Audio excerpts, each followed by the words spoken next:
First and 10 for Wesleyan. Let's see what they do at quarterback now. We saw one drive for David Estevez and a couple of drives for Ashton Scott. Back to Estevez from the shotgun. He's more of the dual threat runner. He can catch a pass as well. Tomlinson in motion. High snap. Play action. Rolling right. And the ball gets stuck in the hand of Estevez. That's the second time today he's tried to release the ball, and it has come out and not gone more than 5 yards. I think he might have been trying to pump fake there, and the ball just snuck out of his hand. But he has not looked comfortable. Now 7 of 12. He led the long 74-yard drive that came up with the field goal blocked.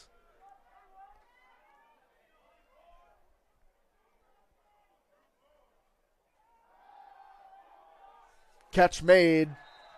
Chase Wilson, the receiver, pickup of 7 on the out route from Estevez. Flag along the far side of the field, right next to the Cardinal bench.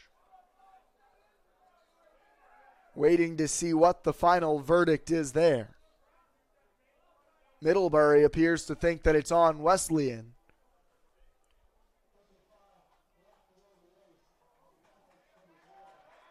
And it's a block below the waist, personal foul called on Thomas Elkowry. A 15-yard setback.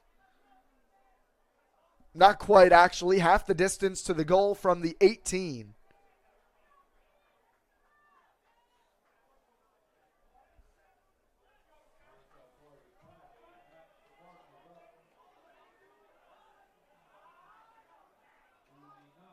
And it's set at the 9-yard line. Second down. And 19 to go for Wesleyan. Empty set. Tomlinson, the man in motion. Quarterback keeper for Estevez. He breaks through the left side, runs over one man along the sideline before finally being dragged to the ground. That stop came from Jordan Ramos, second string linebacker. A pickup of 7 on the carry for Estevez. 3rd and 12. They need the 28. After Middlebury opened the scoring on their last drive, the Cardinals trying to play from behind the chains on 3rd and long. Middlebury had a big pickup on 3rd and distance amidst that scoring drive. Estevez has some time, now under pressure, heaves it deep, and it's picked. Adam Harrington. Second interception of the day for the Panthers, and Harrington has them set up inside the Cardinal half again. There is a penalty flag on the play, however. Not so fast, perhaps. Estevez took a lick as he was getting rid of that ball.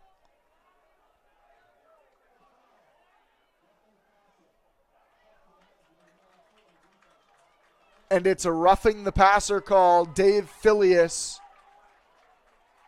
called for a hit to the head on David Estevez. Estevez is fine, stays in the game at quarterback, but that is a game-changing play. What looked like an interception that would have set Middlebury up inside the Wesleyan 50, all of a sudden, from 3rd and 12 to 1st and 10 for the Cardinals. Estevez taking off on the ground. Maneuvers around one man, breaking the tackle of Sheridan. He scampers between the hashes for a pickup of just over 4 yards.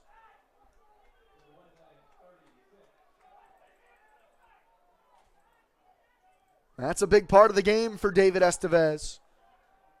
10 carries, 29 yards last week against Bates. Last season, he was the leading rusher for Wesleyan. 152 carries, 746 yards, and 4 scores on the ground for him last year. He can break off a big play with his legs and his arm. Another high snap. He reels it in, rolling to his left, and swallowed. Sheridan and McCool in the backfield again. And that sets up 3rd and long for the Cardinals. Another high snap. The center, Liam Reardon, started this game with a snap that went over the head of the graduate student, 5'11", Estevez.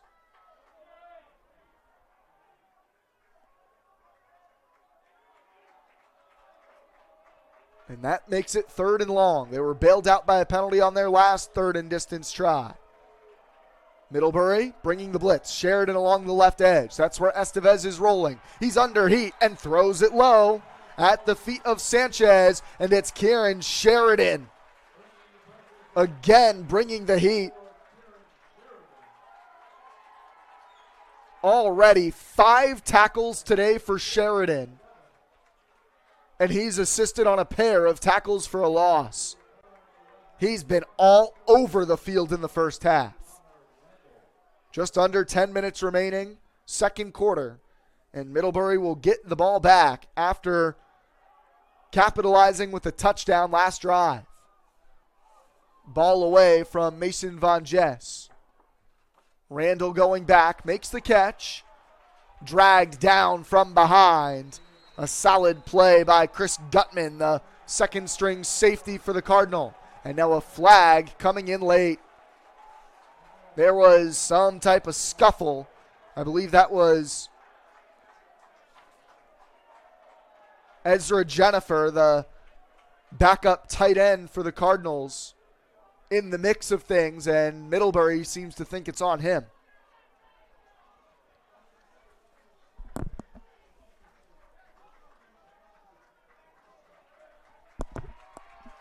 It is a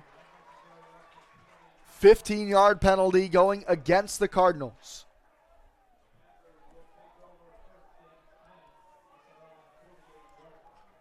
And they're taking over from the 48. So remember that interception that was called off that would have gone to Adam Harrington? Well, there's really only about a 7-yard difference between where he ended up and where Middlebury's got it now. Quick throw, and it's caught by, all of a sudden, the favorite target of Tauber. That's Jamin again. His 4th snag of the day. That's a 5-yard pickup, we'll say. Now 35 yards on 4 catches for Jamin. And it's Middlebury who's spreading things around nicely with their offense. After going 3 and out on 3 straight possessions to open the game. Lee Charles McNeil gets nowhere. The linebacker, Jake Edwards, in the area, and he does get credit for the tackle for the Cardinals. 3rd and 5 for Middlebury. They continue what has been a high-tempo, no-huddle attack. Look for the big tight end, 6'7", Anson Clow here. 3rd and 5, he might be the target, although Jamin has provided lots of catches in the early running. Throw over the middle. It's Livingston who extends the ball, and he picks up the first. According to the referee along the near side, that is a heady play from Greg Livingston. Reaching out the ball right to the line to gain. They needed the 42, and that's where he extended the ball to. 1st and 10. Out in front of Jamin as the hit comes in from Helbig on Tauber.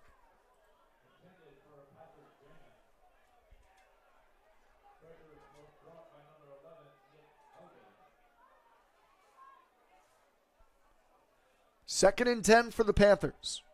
So far, 94 yards through the air. They've gained 7 on the ground on 7 carries. And again, Tauber back to pass. Good pocket. Throws near side, and Donovan Wood, tight roping the sideline, brings it in. He's bumped out by Alex Beauchene. Donovan Wood found the pocket in the zone right along the sideline, and Tauber didn't miss him. Tauber has now really found a rhythm.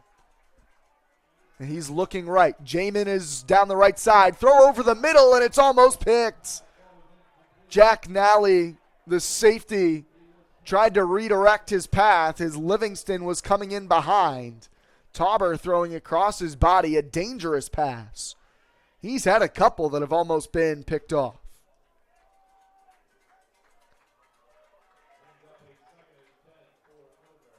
It's a secondary for Wesleyan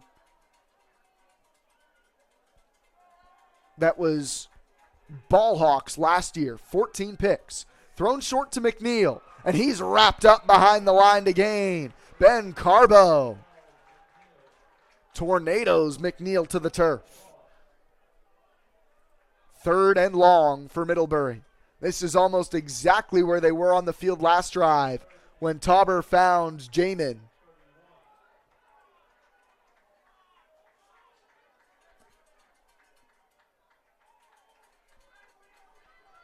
Three receivers spread out wide. Livingston and Wood with Jamin in the slot.